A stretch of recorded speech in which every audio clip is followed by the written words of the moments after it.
কোরআনে আল্লাহ বলছেন যারা মুমিন তাদের সবচেয়ে বেশি ভালোবাসা আল্লাহর জন্য। কার জন্যে? বান্দা যখন আল্লাহকে পুরা ভালোবাসে, আল্লাহও বান্দাকে পুরা ভালোবাসে। এই ভালোবাসা যখন পূর্ণ হয়, আল্লাহর ওই বান্দারে জমিনে থাকতে দেয় না, নিজে ডাইকা নিজের কাছে। হ্যাঁ হ্যাঁ, ইয়া আইয়াতুহান নাফসুল মুতমাইন্নাহ ইরজিই ইলা রাব্বিক রাদিয়াতাম মারদিয়াহ। আল্লাহ তখন নিজেই ডাক দেয়, হে পবিত্র আত্মা আমার, তুমি আমি রবের কাছেই ফিরে চলে আসো, আমিও তোমার উপরে সন্তুষ্ট, তুমিও আমার উপরে সন্তুষ্ট। রাদিয়াতাম মারদিয়াহ। বান্দা যখন জমিন থেকে বলে আল্লাহ আমি আপনাকে ভালোবাসি, আমি আপনার উপরে রাজি, আসমান থেকে আরশে আজিম থেকে আল্লাহও বলে বান্দা আমিও তোর উপরে রাজি। এবার বান্দা যখন বলে আমিও রাজি, আল্লাহও বলে আমিও রাজি। এবার আল্লাহ নিজেই ডাক দেয়, তাইলে আর জমিনে থাইকা লাভ নাই, আমার বান্দা আমার কাছেই চলে আসো। ফাদখুলি ফি ইবাদি ওয়াদখুলি জান্নাতি। আল্লাহ ডাক দিয়ে বলে বান্দা আমার এমন মহব্বতের আরো কিছু বান্দা ওইখানে আছে, ওইখানে ঢোকো, একসাথ হয়ে আমি আল্লাহর জান্নাতের মধ্যে আসো। হ্যাঁ ছেলেরা, ভাইয়া, বাবারা, আপনারা মনে করেন না আমরা বেকুব? হ্যাঁ, আপনি বেকুব বাইবেন না আমরা রে। দুনিয়া নিয়ে কামড়াই না, কামড়া কামড়ি করি নাই বন্ধু, বেকুব মনে করছো তুমি? হ্যাঁ, পড়ালেখা করি নাই, চিরা খাইয়া বড় হয়েছি, বুঝবো না কেন? আর 10 জন যদি ভাত মাছ খাইয়া বড় হয়, তো আমরা কি ওটা বন্ডুটি খাইয়া বড় হয়েছি নাকি? তো বুঝতাম না কেন দুনিয়া? হ্যাঁ, তুমি চালাক হয়ে গেছো, সারাদিন সারা রাত নর্তকীর ছবি উলঙ্গ নাচ দেখা তুমি যুবক চালাক, আর আমি বোকা। আমি আজকের সারাদিনে 5 ওয়াক্ত নামাজ জামাতের সাথে পড়ছি, আমি বেকুব না? তুমি চালাক, তুমি মানুষের বাড়ি দেখা চালাক, তুমি নর্তকী দেখা চালাক, তুমি উলঙ্গ ছবি দেখা চালাক। এই ফালতু চুলের মডেল, এটা বুঝি বুদ্ধিমান? এটা বুঝি বুদ্ধিমান? কার থেকে নিছ? কার থেকে? কোনোদিন জিজ্ঞাসা করছুনি সেলুনওয়ালারে যে ভাই এটা কার চুল? পৃথিবীর কোন সভ্য, ভদ্র, মার্জিত, রুচি সম্পন্ন, বিবেকবান, আরে হুজুর বাদ দেন, কোন দার্শনিক, পণ্ডিত, গবেষক, ইতিহাসবিদ, রাজনীতিবিদ, ডাক্তার, ইঞ্জিনিয়ার, সমাজসেবক, জনদরদি, এমন কারো চুল নিয়ে গুলো? কিছু মাতাল, তার সিরা, পাগলের চুল ছাড়া আর কারো চুল নাই গুলা বেটা। আমি চ্যালেঞ্জ করলাম বেটা, এখন দাঁড়ায় বল না এটা যে হুজুর আমার এই বিশ্রী চুল এটা কোনো বিবেকবান, কোনো ভদ্রলোকের চুল? দাঁড়াও, এখন বলো, বলো এখন যদি প্রমাণ করতে পারো, আমি তোমার সামনে 50 বার কানে ধরে বটনি লাগাবো। এই মোবাইলে ভিডিও দেখো, কার মতো জিন্দিগি সাজলা? এত বড় রসুলকে বাদ দিয়া কোন পাগল ছাগলের কাছ থেকে স্টাইল নিলা? হ্যাঁ, বেউকুফ বেটা, কি পড়ালেখা করছো? এটুকু বাংলা, অঙ্ক, ইংরেজি, পদার্থ, জীববিজ্ঞান পড়া নিজে অপদার্থ হইয়া রইলা। কিতা পড়ছো? এখনো নিজেরাই চিনলা না, আল্লাহ চিনলা না, মুনির চিনলা না। মিয়া কোত্থেকে আসলাম, কেন আসলাম, কি করছি, কি করা উচিত, কিছুই আমি জানি না। এটা কি পড়ালেখা করলো আর কি শিখলো? এতে পড়লো কি, শিখলো কি? এটি খরচ হলো কার পিছনে? বলেন বলেন। বন্ধুর দিকে চাইও না, সামান্যায় ভালো হইতে দেয় না। সাবধান, তোমার সামান্যটার লোকে চাইলে পারতা না, ওই অসতে তোমারে ভালো হইতে দিবে না। হ্যাঁ হ্যাঁ, ওই তোমারে নষ্ট করে দিবে। তোমার চাইতে বড়, তোমার চাইতে দিনদার, তোমার চাইতে ভালো মানুষের দিকে তাকাও, তাইলে জীবনের কিছুটা পাথেও মিলবে। এক সামান্য হয় না, এটা জরুরি বিষয়। আমি এটা সবসময় বলি, সামান্য নষ্ট করে দেয়। আরে বুঝতে দেখ, আল্লাহকে বাদ দিতে নাই ভাই, আল্লাহ তাআলা কোরআনে বলছেন, বান্দা আমারে বাদ দিও না, কষ্ট পাইবা, কষ্ট পাইবা। আমি সব সহ্য করতে পারি। আমার জাত ও সিফাতের মধ্যে বান্দা যখন আমারে বাদ দিয়া অন্য কিছুর উপরে ভরসা করে, অন্য কিছুকে বন্ধু বানায়, আল্লাহ বলে বিশ্বাস করো বান্দা, আমি এটা সহ্য করতে পারি না। হ্যাঁ, আপনি দোকান, এই দোকানটাকে এতটা গুরুত্ব দিছে, নামাজ না না হুজুর কাস্টমারের ক্ষতি হয়ে যাবে, ব্যবসার লস এসে বলে। সিএনজি এটারে এতটা মানে বুঝে ধরছে, যদি নামাজে যায়। আমার একদিন একজনে কইছে, হুজুর আমি নামাজ ফিরে আইলে হন আমার সিএনজিটা, আমার সিরিয়ালটা 30টার পিছনে যাবো। বুঝছেন না হিসাব? সিএনজির একটা কি দেয়, সিরিয়াল দেয় না, স্ট্যান্ডের মধ্যে একজনে কি দেয়, সিরিয়াল দেয়। আর সিরিয়াল পিছিয়ে যাবো নামাজ পড়তে গেলে। তার মানে সিএনজি তোর খোদা, তোর খোদা সিএনজি, তোর খোদা অটো, তোর দোকান তোর খোদা, আপনার ফুতের বিদেশের টাকা আপনার খোদা। এই জন্য সুদে পারো, কিস্তিতে পারো, যেমনে পারো হারাম। আরে আল্লাহ বলছে সুদ হারাম, রাখো মিয়া, কিস্তি হারাম, আর থো মিয়া হুজুর মিয়া, আমার টাকা দরকার। আল্লাহর কথা বাদ দেন। এইভাবে গায়রুল্লাহর উপরে নির্ভর করে এরপরে সন্তানকে বিদেশ পাঠাইছে।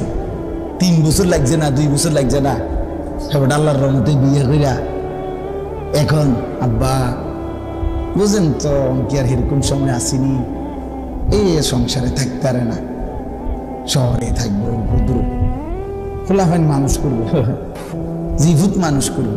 বাপ মারে বাদ দিয়ে এখন জিভুত মানুষ করে। হ্যাঁ, আমরা বুঝি না কার জন্য। আর এখন কি হইলো, আল্লাহরে হারাইলেন, সন্তানরাও হারাইলেন। কি হইলো মকবুল ভাই? এই হইলো না, আল্লাহরও হারাইলো, সন্তানরাও হারাইলো। সুদের টাকায় ফুত বিদেশ পাঠাইয়া, কিস্তির টাকা দিয়ে পাঠাইয়া আল্লাহরে তো কি হারাইলো। এবার ফুতু গেছে গান, ফুতু আগের মতো খবর লয় না তো। এবার ফুতু গেল, খোদাও গেল, আল্লাহও গেল, আমনে কি হইলে না, খাসিরাত দুনিয়া ওয়াল আখিরাহ। আজকে এটাই কথা, আল্লাহকে বাদ দিতে নাই।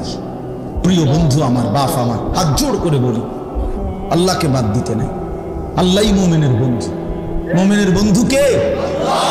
আল্লাহ। সব সইতে পারে, আমলের কমতি আল্লাহ তাআলা মাফ করে দিতে পারে, কিন্তু আল্লাহর জাতের মধ্যে, আল্লাহর উপরে নির্ভরতার ক্ষেত্রে আল্লাহ বলেন আমারে বাদ দিলে আমি আর সহ্য করতে পারি না।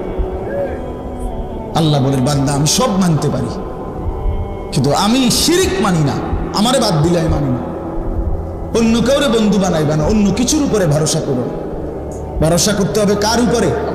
বন্ধু বানাবেন কাকে? একটা সুন্দর ঘটনা শুনেন, আমরা শুনছি বড় আলেমদের মুখে। ওই বড় পীর আব্দুল কাদের জিলানী রাহমাতুল্লাহর নাম শুনছেন না? সবাই জানেন তো। উনার কাছে একদিন এক মহিলা আসছে পর্দার আড়ালে, আইসা বলতেছে হুজুর আমার একটা ছোট্ট কথা আছে। তো বলতেছে কি বলো? তো ওই মহিলা পর্দার আড়াল থেকে বলতেছে হুজুর বিশ্বাস করেন আল্লাহ তাআলা আমাকে অনেক বেশি রূপ সৌন্দর্য দান করছে, আমি অনেক সুন্দরী নারী, আমারে আল্লাহ যথেষ্ট পরিমাণ রূপ যৌবন সৌন্দর্য দান করছে। শরীয়তের অনুমতি নাই, এই জন্য আপনারা দেখাইলাম না, কিন্তু মুখে বললাম। কিন্তু হুজুর আমি আসছি একটা তদবিরের জন্য। কি তদবির? আমার স্বামী আমার এত যথেষ্ট রূপ সৌন্দর্য থাকার পরেও আমার স্বামী আমারে বাদ দিয়া অন্য মহিলার দিকে নজর দেয়, সম্পর্ক পরকিয়া, আমি এটা সহ্য করতে পারি না, আপনি আমারে কোনো তদবির থাকতে দেন। এই বড় পীর আব্দুল কাদের জিলানী রাহমাতুল্লাহ একটা চিৎকার দিয়া বেহুশ হয়ে গেছে। হুঁশ আসার পরে ওনার খাদেমরা জিজ্ঞেস করছে হযরত মহিলা একটা তদবির চাইলো, এই আমনের কি হলো যে আপনি চিৎকার দিয়ে উঠলেন, আপনি কেন বেহুশ হয়ে গেলেন? তখন তিনি বলেন বাবা শোনো, এই মহিলার এই কথা আমারে বহুত বড় এক সবক দিল। এই মহিলার কথার থেকে আমি বুঝলাম, হ্যাঁ এক সাধারণ মহিলা তার স্বামীর মধ্যে আরেকজন শরীক সহ্য করতে পারে না, আমার আল্লাহ এত বড় কায়নাত দিয়ে তার সাথে কেউ শরীক করলে তিনি কেমনে সহ্য করবে? বুঝেন নাই কথাটা? এত কিছু দিয়া আল্লাহ আমারে পাইলা, যদি আমি সেই আল্লাহর সাথে শরীক করি আল্লাহ কেমনে সহ্য করি? আমি এই বেডির কথা থেকে এটা বুঝছি। হ্যাঁ, কারে বাদ দিলেন ভাই? সারাদিনে আল্লাহর নামটা মুখ দিয়ে বাইর হয় না। কত বড় নিকৃষ্ট মুসলমান। সারাটা দিনে 24টা ঘন্টার মধ্যে আল্লাহকে একটা সিজদা দিতে মন চায় না। কত বড় গাদ্দার, কত বড় নিকৃষ্ট, এটা কত বড় অসভ্য। কি আশ্চর্য এটা! এভাবে আল্লাহকে মানুষ বাদ দিয়ে ফেলে, এক মুসলমান হইয়া, এক মুমিন হয়ে। এই জন্য এবার মজার কথা হলো, আমি আয়াতের তর্জমা বলবো, আগে শুধু বাংলা এমনি বুঝাই। আল্লাহ তাআলা বলছে, বান্দা শোনো, আমারে বাদ দিয়া যে যাকে বন্ধু বানাইলা সে যেন মাকড়সার মতো। কিসের মতো? আল্লাহকে বাদ দিয়ে অন্য কিছুর উপরে যে ভরসা করে, বন্ধু বানায়, প্রিয় বানায়, সে যেন একটা মাকড়সা। ওই লোকটা যেন একটা মাকড়সা। কেমন মাকড়সা? যে মাকড়সা একটা বড় যত্ন করে ঘর বানাইল। মাকড়সার ঘর দেখছেন? কথা বলছেন না? বলেন না। মাকড়সা চিনেন? ওই যে হাতির মতো ছোট্ট, এই মাকড়সার জাল মানে মাকড়সার ঘর খুব সুন্দর করে সে বানাইলো। তো আল্লাহ তাআলা বলেন, এবার তোমরাই বলো, এই পৃথিবীর মধ্যে যত ঘর আছে তার মধ্যে সবচেয়ে দুর্বল ঘর মাকড়সার ঘর। নাকি এর চাইতে দুর্বল কোনো ঘর হয় চাচা? না, মাকড়সার ঘর।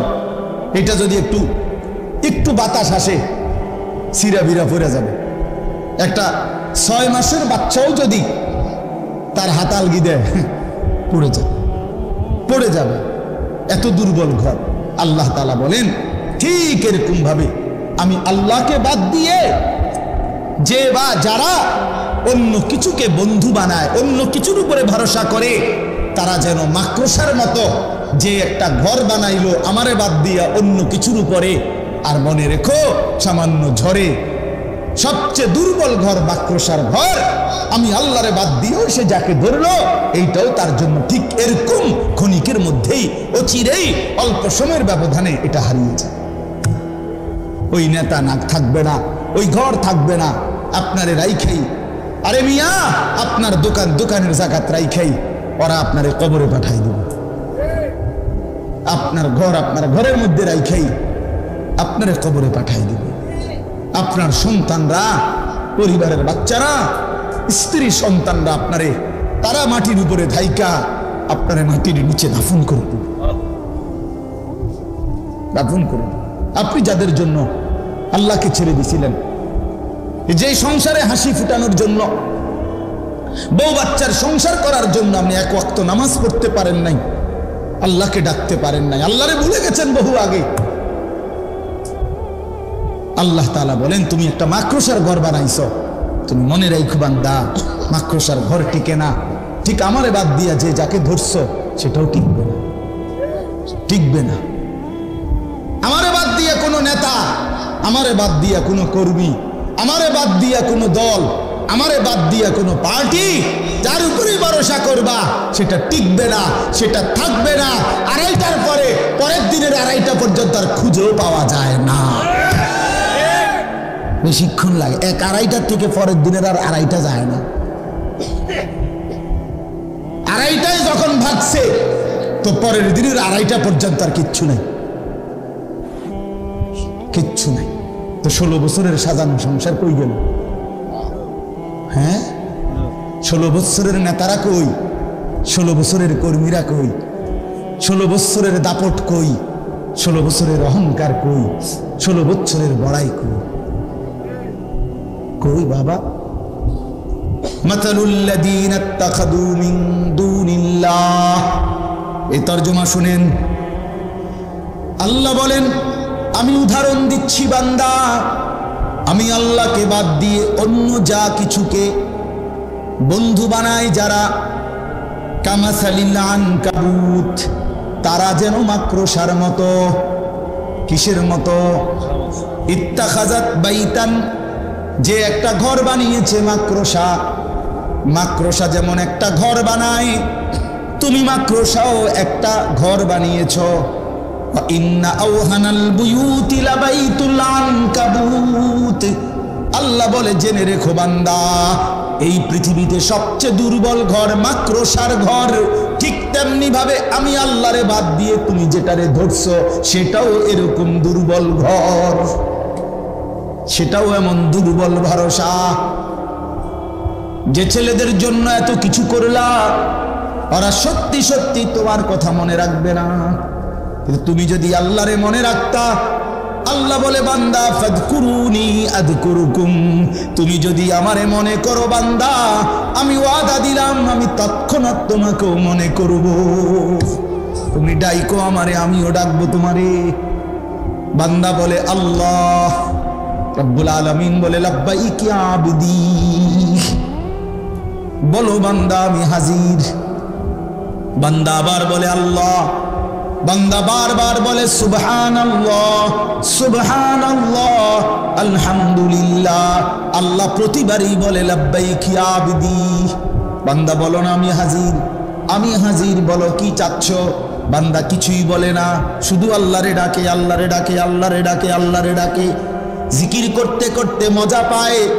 একটা সময় আল্লাহ বলেন, হাদিসে কুদসির মধ্যে আছে, আল্লাহ বলে বুঝছি বান্দা তুমি আমারে ডাইকা বড় মজা পাইছো, ঠিক আছে বান্দা তুমি আমারে ডাকতে থাকো, আমি আল্লাহ তোমার প্রয়োজন পূরণ করতে থাকি।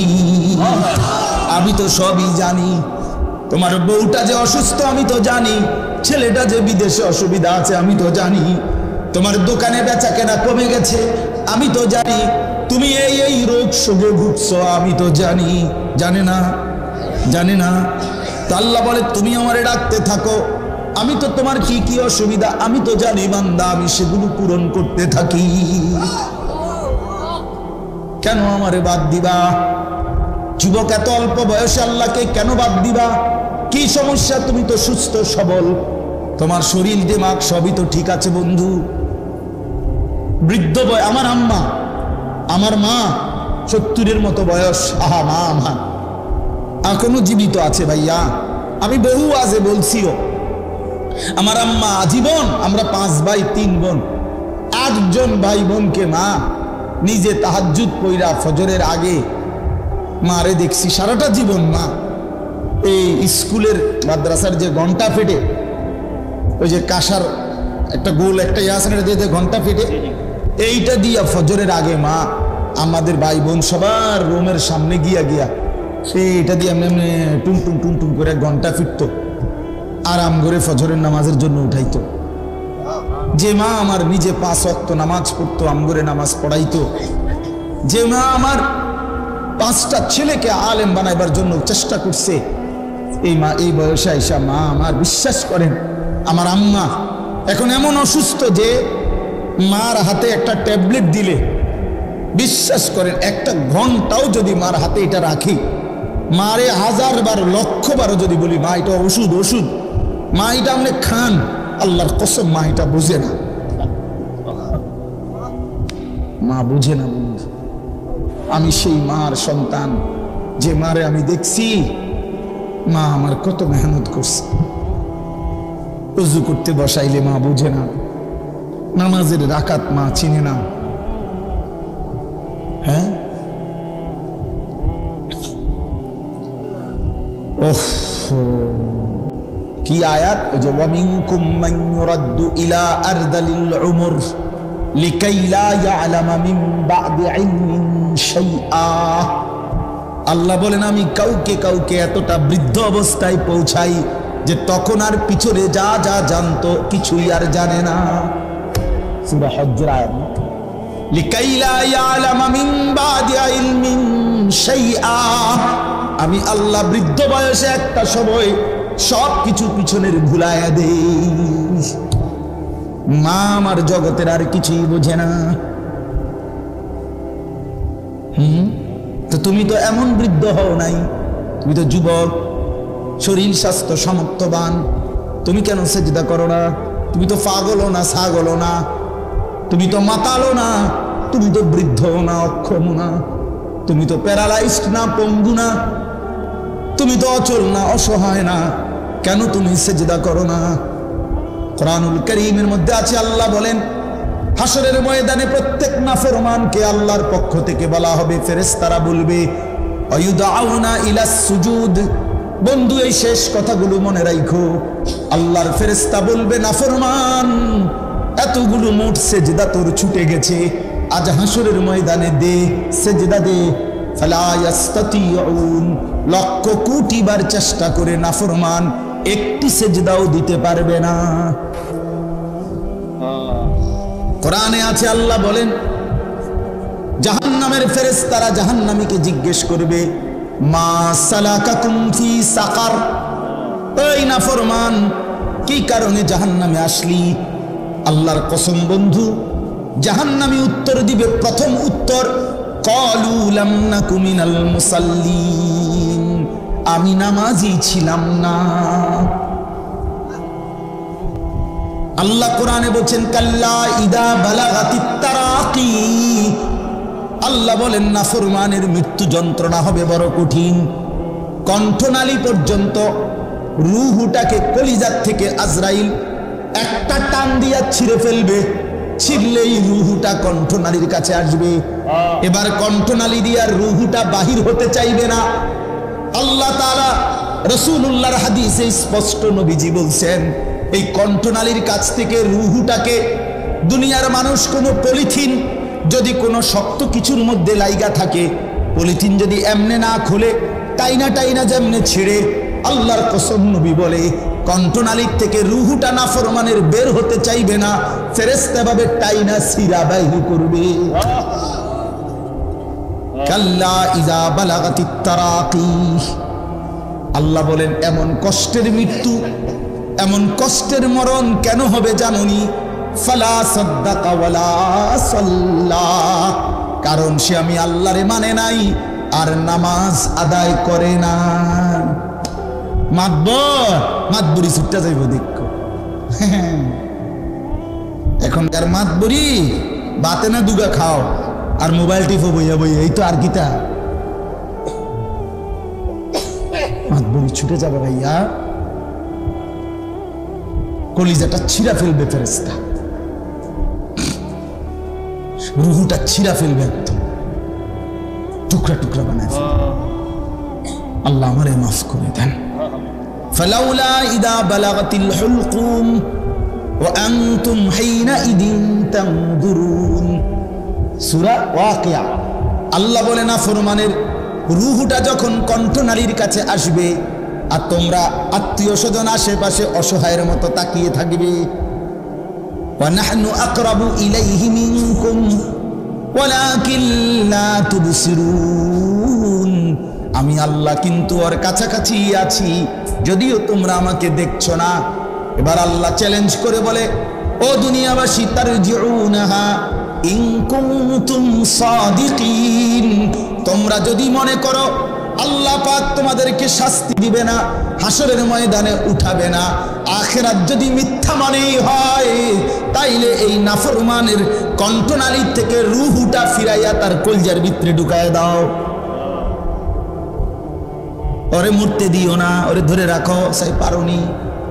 তারজিউনাহা, রূহ ফেরত দাও, ধরে রাখো। কই পারবে? বলে না কেন? চলেন আমিও বদলাই, আমরা সবাই বদলাই, ঠিক আছে না? ইনশাআল্লাহ আল্লাহ সবাইরে ভালো করেন, সবাইরে ভালো। আল্লাহ বলেন, লাউ কানু ইয়ালামুন, আমার বান্দা যদি এই কথাটা বুঝতা, এটাই ভালো হতো যে আমারে বাদ দিলে তোমার ভালো হয় না, আল্লাহরে বাদ দিলে কি হয় না? মাকড়সার ঘর হয়, মাকড়সার ঘর টিকে না। ইন্নাল্লাহা ইয়ালামু মা ইয়াদউনা মিন দুনিহি মিন শাই, আল্লাহ বলেন আমারে বাদ দিয়ে যে যাকে যে জিনিসকে ডাকতেছ, ভরসা করছো, আমি জানি, সব জানি। ওয়াহুয়াল আজিজুল হাকিম, আর মনে রেখো একমাত্র ক্ষমতাবান প্রজ্ঞাময় শুধুই আমি আল্লাহ।